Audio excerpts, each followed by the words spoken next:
Hi guys, are you ready for some derps, camera knocks and memory loss, as well as some good old-fashioned fun? Then you have come to the right place, because I am back.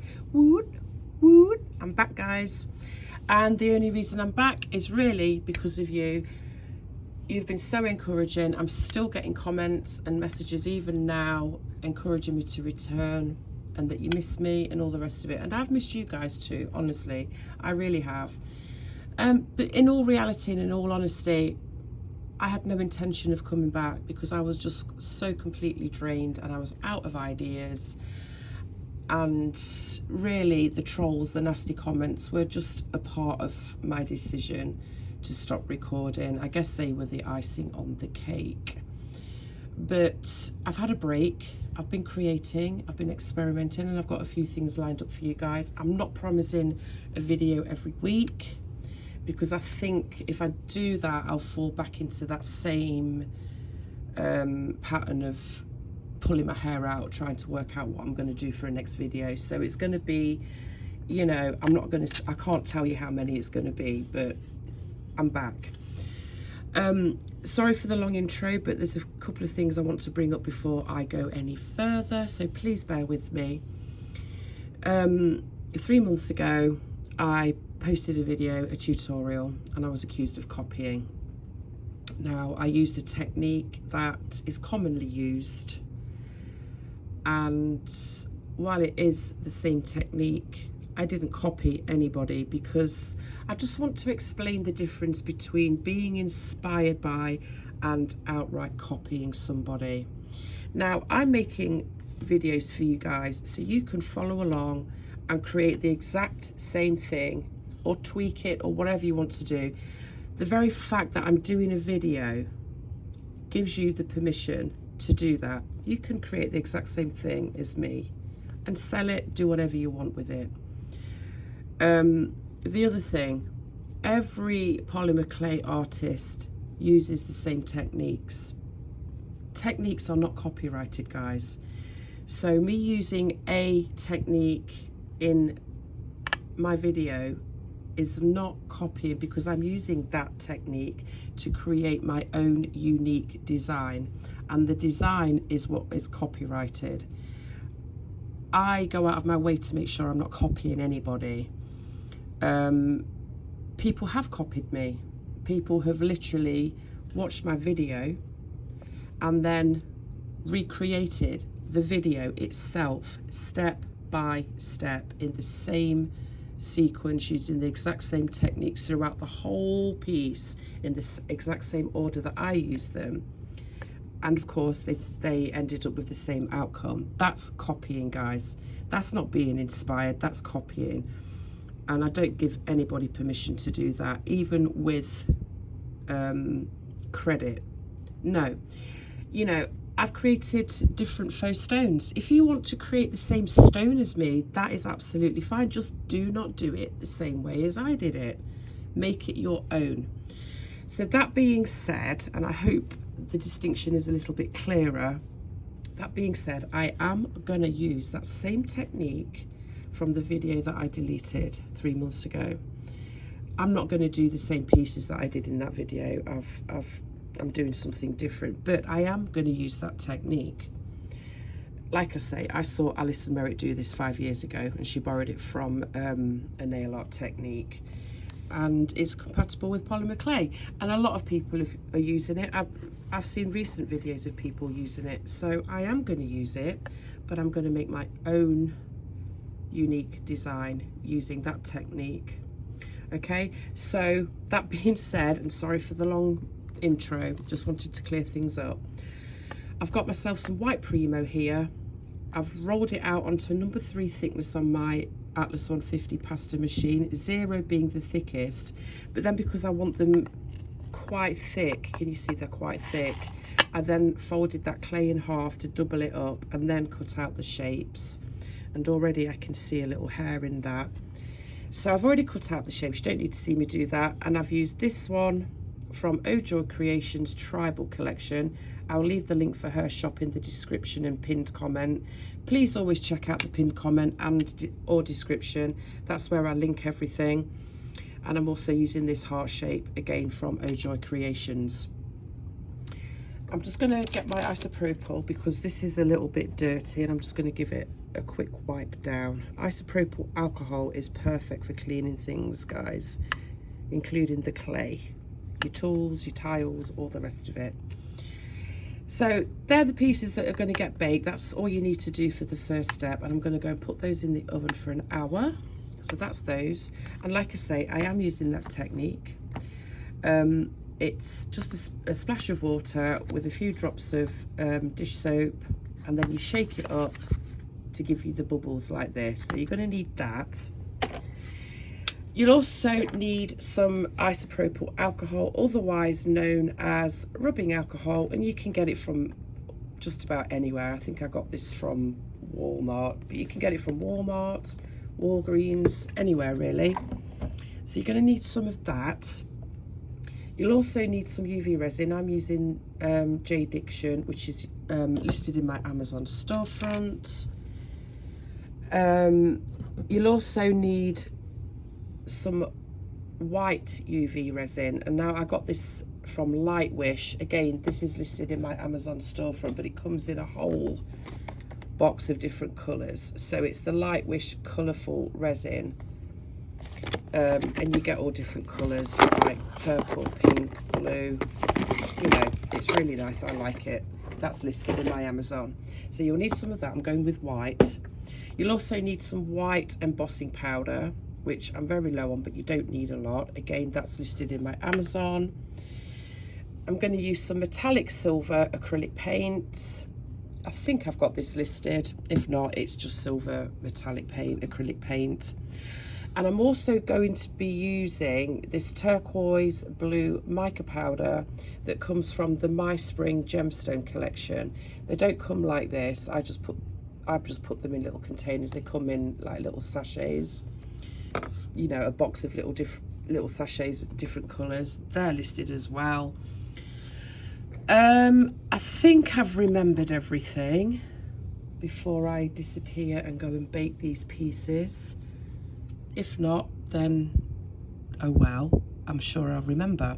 But anyway, I'm going to go and bake these pieces for an hour on Premo's recommended temperature, and I shall be back. Okay, these have been baked, so move on to the next step then. So I'm just going to grab a tile with some upside down sticky tape so they can be stuck on there without being moved around.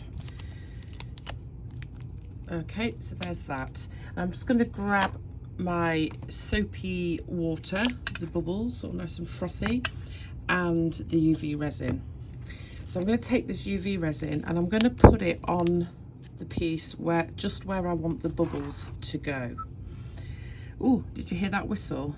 The bubbles to go. Oh dear, sometimes I whistle. My words come out like a whistle. It's weird.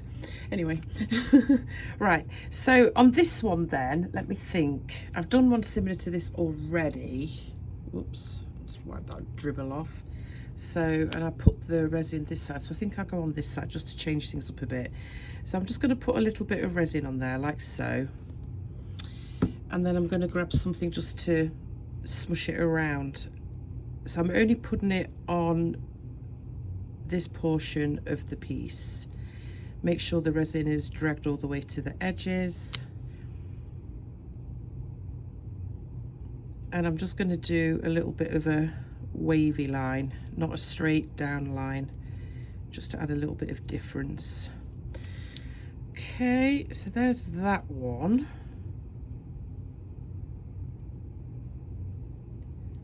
Just make sure it's all the way to the edges like so. So I'll just bring it up if you can see it. So it's not a straight line, it's just more of a little wiggle. So there's that one, and then I'm going to do the same thing on this one, and I'm going to put the resin over here on this side, just to about the halfway mark, like so. And same thing, I'm just going to move this resin to the edge of the piece like this. Make a little bit of a wiggle here.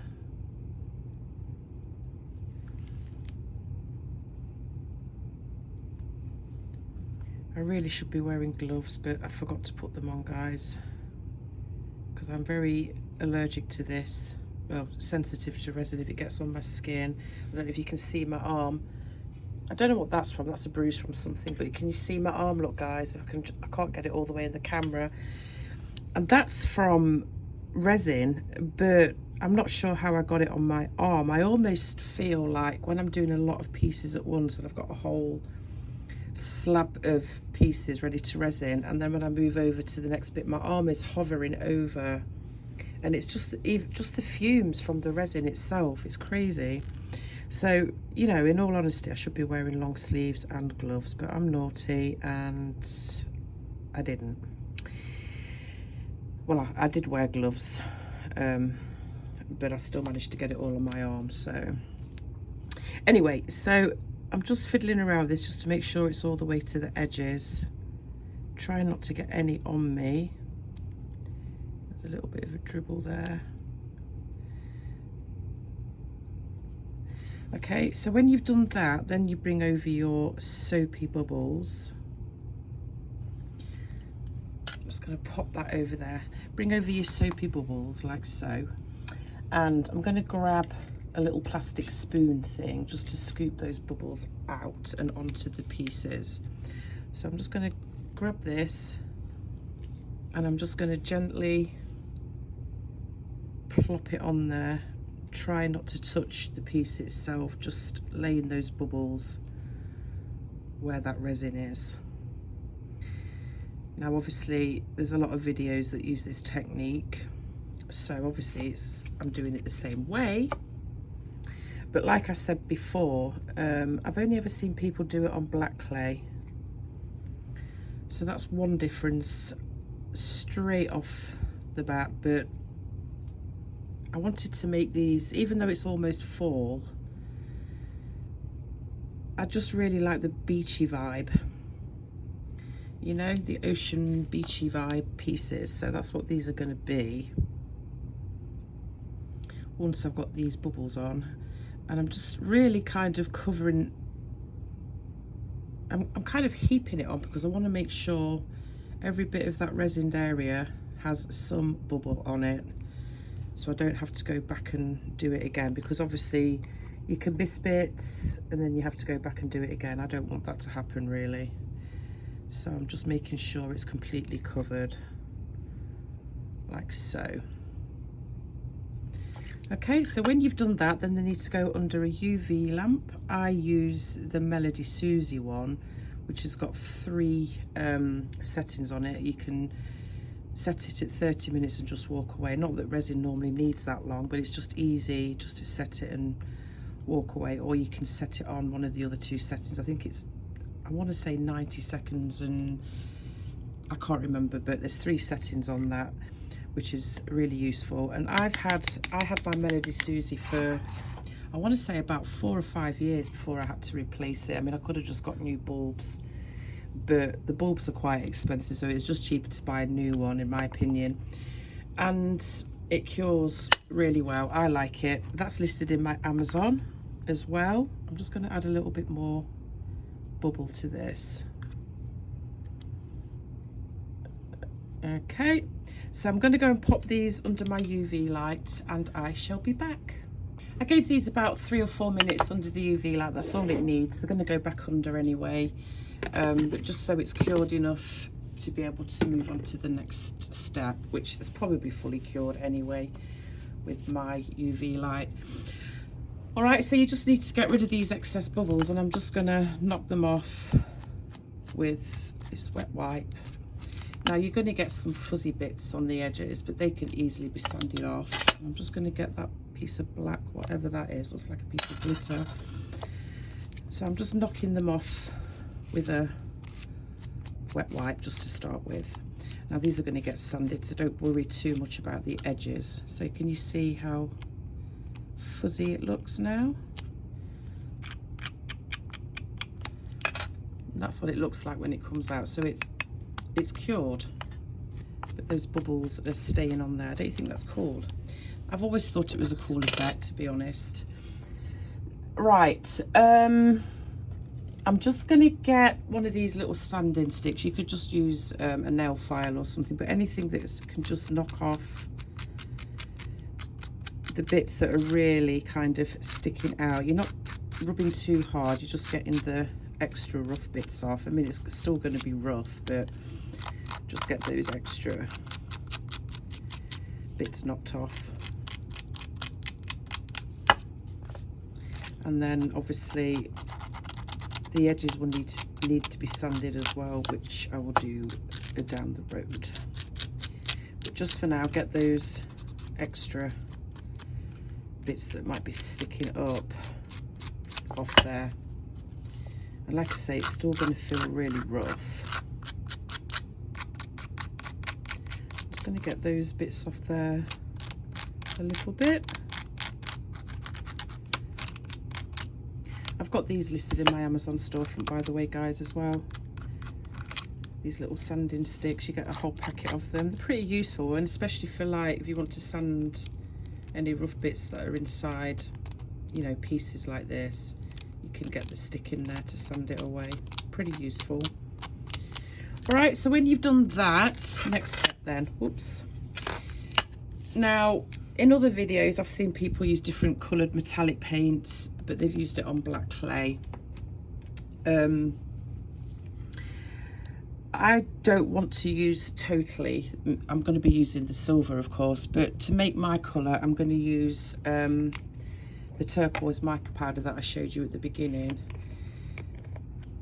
just because I like the colour, and also because it's very pigmented, and it really needs to be pigmented and bright to show up on the white. So I've got that. I'm just going to get that sticky off my finger, whatever that was. I hope that wasn't resin, and if it was, how did it get on this spoon is my next question.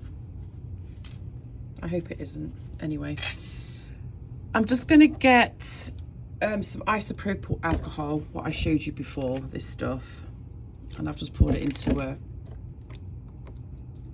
squeezy bottle. Squeezy bottle. And I'm just going to go boop, boop, boop, like that. So you've just got a little bit at the bottom.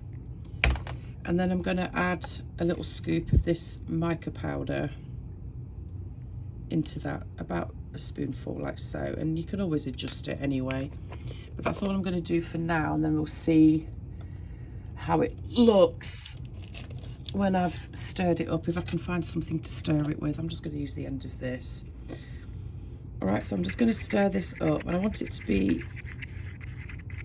thick, but not this thick. You can see as I've mixed it in, it's still quite thick. So I'm going to add a few more squirts of the alcohol. And the good thing about this is, if you mix it up in a cup like this, obviously eventually it's going to dry out. But, see, now that's a bit too runny, guys. But you can just keep adding the rubbing alcohol, and it will waken it up again, and you can keep on using it, so it doesn't go to waste. But that's a little bit too thin, so it's just a question of gauging how much to put in, giving it a mix, and then seeing how it looks. So I've just added a little bit more of the mica powder. That's probably still a little bit thick, but I think it's good. It's just acting as a paint, really. All right, so you can mix your own paints up, so to speak, which is really cool. You can get your own little colours going. Okay, so I'm just going to grab a brush. Any old brush will do, as long as it's clean. Let me just double check that this is clean, because I'm terrible for getting them really clean. I try to, but if I've been using alcohol inks or whatever, I don't always get the colour out. So I'm just making sure it's clean before I use it. Okay, so we've got our pieces, we've got our pigment, and I'm just going to quite literally dot it on the area that's got those bubbles. And I absolutely love the Meyspring mica powders. Like I said, they're so pigmented, and the colours are really, really pretty. And they've got several collections, different ones. I think I've got 2 of them, but there are more. Okay, so I'm just doing that. I'm just going over, just dabbing it on like so, just where that resin and the bubbles were. See, like so. And then we need to let that dry for a little bit. I don't want to miss any of the resined areas. And the same with this one. I'm just going to do the same colours, guys. I mean, you could do whatever colours you wanted. You could do green, blue, whatever. But like I say, I'm going for a more ocean vibe, while we've still got a little bit of summer left. So that's why I'm using this turquoise colour. And I will show you some other pieces that I've made in much the same fashion at the end of the video. All right, so when you've got that completely covered, just let it dry, just for, not for long, just for a quick minute. And while we're doing that, I'm just going to clean off my brush again.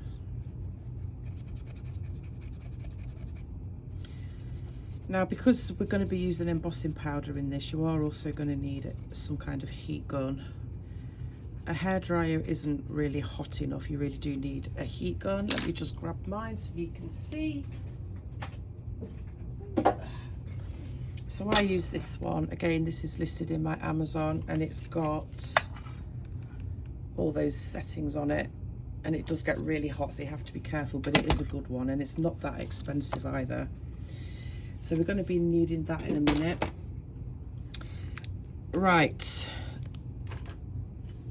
In fact, just to speed things up, I'm just going to blow dry this up. Use my heat gun to dry this. So just bear with me with the noise for a quick second.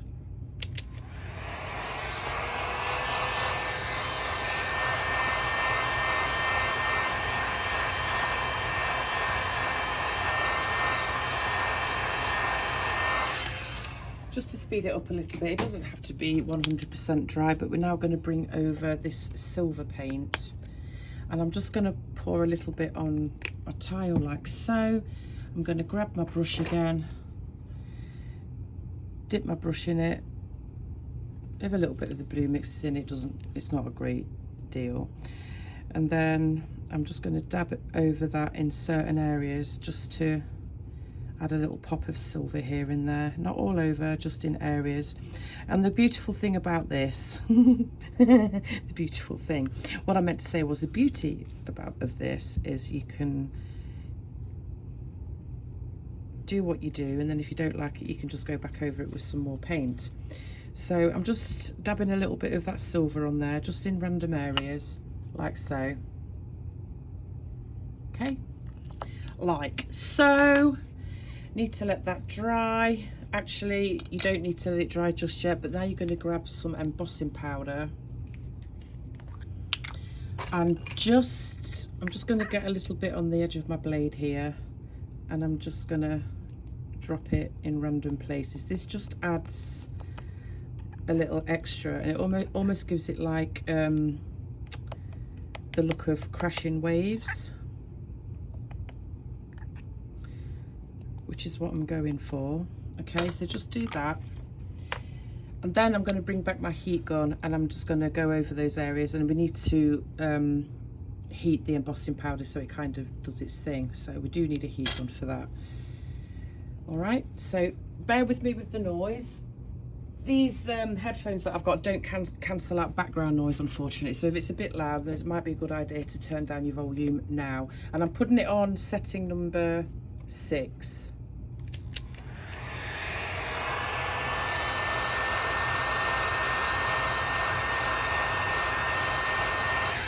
And you can see I just keep constantly moving the heat gun around, so you're not putting it in, keeping it in one place and scorching the clay or anything like that.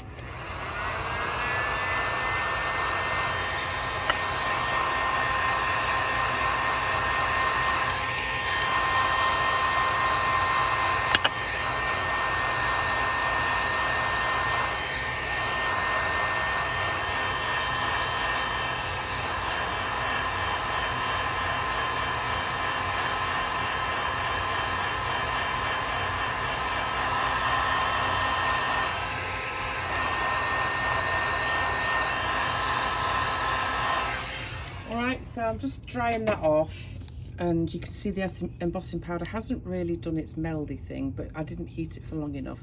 I kind of want to keep it like that.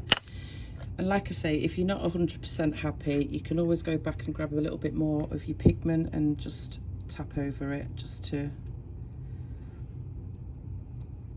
make it to your liking. Okay, so I'm leaving that like that. That's what that looks like so far. All right.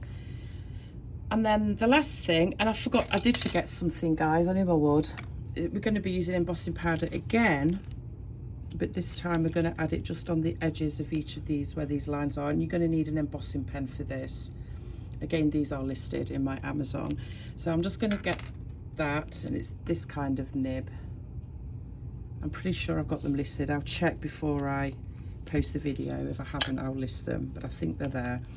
Anyway, I'm going to get this, and just where this bit is, the end of that bit there, I'm just going to follow the line around, and I can even go over the actual bubbled areas as well. Just dab that pen on there. And in fact, I'm going to take these off now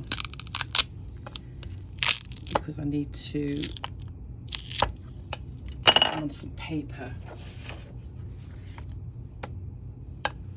So I'm just drawing a wiggle there and then going over onto the bubbled area a little bit. Same with this one. I'm just following that line around. And a little bit on there. It's just a little extra. I'm just trying to create like the look of waves. When you've done that, you can grab your embossing powder and just tap some on to that area that you've just penned on, like so. Make sure it's all covered. Just a little bit, you don't need a great deal. Like so. Okay. I'm really hoping I haven't got resin on my fingers. I think a little bit of the resin seeped underneath. Let me just wipe this off. And then I'm just going to tap it off like so, and you're just left with that where you put the embossing powder. And the same with this one. And again, you're just left with that. Can you see how it looks like waves now? I think it does anyway. Get rid of that. And then put this excess back in the pot like so. Waste not, want not, guys. Right, so we've got those. Let me just spray my fingers because I swear I've got resin on them. I am so messy, guys, especially with resin. I'm a messy crafter, so me and resin just do not go together that well. But sometimes needs must, and I had to use it. So all right, so I'm just going to get these off this paper, and I'm going to get my heat gun again, and I'm just going to go over those areas that I embossed, and then I'll be back. I've put the heat gun on those areas, and the embossing powder has done its embossy thing. Can you see? It's just, like I say, it's just to add the look of waves. So the whole thing also almost looks like an ocean, crashing waves. All right, so I'm going to go and take these, and I'm going to get some 320 grit wet and dry sandpaper, and I'm just going to gently sand these parts here just to get rid of some of the dirt that's got on there, and then also the edges to get those extra little, I mean, they just pull off quite easily, but I'm going to sand the edges as well. All right, I'm going to go and do that, and then I'll be back. Okay, I finished sanding these, just a quick sand just to get the rough bits off and just to clean it up a little bit. I probably will go back and sand and buff the edges by going through all the grits. I usually go up to about 2000 using wet and dry sandpaper. I'm not going to show that on camera, but I do have a how I sand my pieces, etc. video, so I will leave a link for that. But what I'm going to do now is I'm going to grab my Jade Diction resin. And I'm just going to do one on camera, guys, but I'll do the exact same thing on the other. So I'm just going to take my resin again, and I'm going to put it on the area that has the bubbles and up to where the white embossing powder is, approximately. It doesn't have to be precise, but I'm not covering the whole thing with that resin. And I'm just going over that area, smoothing it out, making sure it's all the way to the edges. Now, if you do have any bits, rough bits poking through after you've resined, you can always just add another layer of resin, which I may have to do with this one, I don't know yet. But anyway, put your resin on, like so, and then get the white UV resin that I talked about and put it over the rest of it like this. And I'm just going to let it drizzle into the clear resin, like so. And I'm just going to drizzle it around. And I'm even going to bring it down here a little bit just to create that ocean vibe, waves, like so. Now it's white translucent, it's white resin, but it's still translucent. So I don't know if you can see that. You can see where I've drizzled it over a little bit here. That's the white resin that's doing that. So you're still going to see what's underneath, but it has got a whiteness to it, if that makes sense. Okay, so when you've done that, back under the UV lamp until they're completely cured. I like to leave mine in for a little bit longer than is recommended, just because. And we're good to go. That's that. So I'm going to go and do this one, put them under the UV light, and then come back and show you the finished pieces plus some more pieces that I've made. All right, I'll be back. I forgot to mention, guys, before you put them under the UV light, I've done both of them now, and you can see I've dragged some of that white over, white resin. Before you put them under the UV light, just get yourself one of those long lighters or something that you can just blow any bubbles out of the resin and just run it over the piece like this. I forgot to mention. This will make the resin a little bit more fluid, so you might get some drippage. I usually do, because I'm not that careful like this one has, you see. I'm just going to quickly wipe that off, but I'm not too concerned because, like I say, I'm going to be sanding these edges anyway, so that will remove any of the resin that may have dripped over. In my case it did on that one anyway, but not to worry. All right, I've done that. I'm going to go and put them under the UV lamp. All right, guys, I've finished them as finished as they can be for the purpose of this video. So there's that one. I need to tidy up the edges a little bit and the sides, and I need to resin the backs as well, but that's that one that I did. And then here's this one that I did. Okay, but these are some of my other pieces that I did, so you can get an idea of how they look completely finished. Now this is a different colour, and I don't know which colour I used, to be honest. I prefer this colour. I'm trying to think which one it was. It was one of the Meyspring colours, I know that. I just can't remember which one. So I think I prefer this colour, but anyway, so I did the exact same thing. Oops, got hair on that. Did the exact same thing with the mica powders and the embossing powder and the white resin, sanded the edges really nice and smooth, and then I just got a piece of wire and pushed it through, did a little wrap, added a bead, wrapped the other end, made a loop, and then added this chain, which has got a lot of different coloured little gems on it. This chain is listed in my Amazon storefront. And then just a simple toggle clasp on the other end. So you just attach some jump rings and attach each of these to the jump rings. Fairly simple, but I don't like showing how to make jewellery like that. All right, so there's that one. I love that one, and I think I prefer that colour as well, to be fair, but at least you know what to do. And then I did another one of these, again in that same colour, and you can really see the white on this one. I really went a little bit crazy with the white resin on that one. And then I just did the same thing, added some little beads, these little beads that I've got here, like these little birds in blue and white, and then a little piece of turquoise just here. And then I just added a simple cord and ribbon to that one.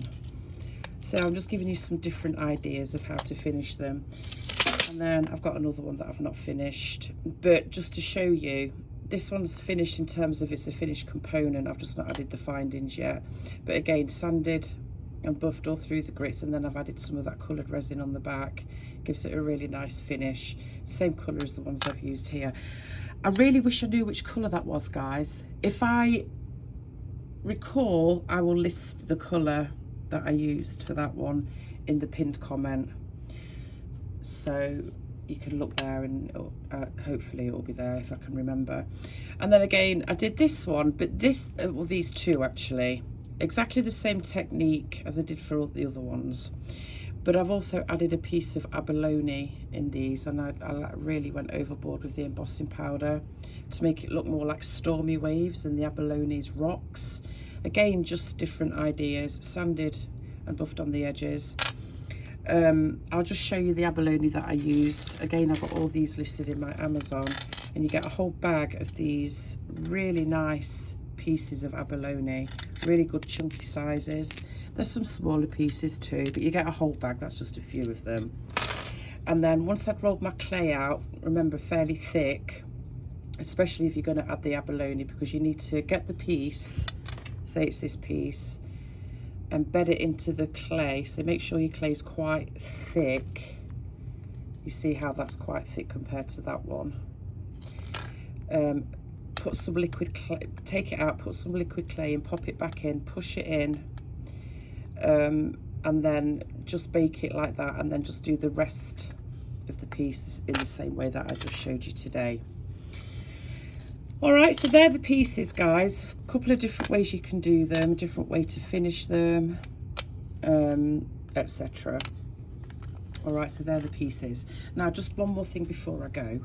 I know this is like a long video, but I had a lot to say. Now, I'm still working on my website, guys. I have spent the last 3 months finishing pieces. I had so many pieces, like just like this, that I hadn't done anything with. Some pieces needed resin in, some pieces needed sanding, most of them needed, you know, finishing like this one with the findings, etc. So I haven't actually got it up and running, and I'll be honest, I'm procrastinating a little bit. But I'm in a group called Girly Jewellery Supplies. Now, I buy a lot of my beads from her, so even if you just join to see what beads she's got, that's a good thing. She sells them fairly reasonably priced. But she also does an artisan showcase as well. So next month in October, I'm going to be the artist showing my pieces to sell. But she only allows the components, not all the findings. So for example, this one, I will just showcase it as is. So you can purchase the components and then dress them as you wish. So I'm going to be having a lot of my pieces that I've not got around to finishing, like this one, and just sold as components for sale, and you're going to get them cheaper than if they were completely finished like this. So that might interest you. So I'll leave a link to her shop. That's Girly Jewellery Supplies. And I just want to quickly show you the kind of thing that I'm going to be putting up for sale. So for example, something like this, a nice donut pendant using macrame, a pretty boho piece like this, for example. They're all finished in terms of sanded, buffed, resined, etc. You know, a lot of the stuff that you've seen me made, and there'll be some that you haven't seen me made. So for example, things like this, they'll be going for sale as components rather than finished pieces in her group.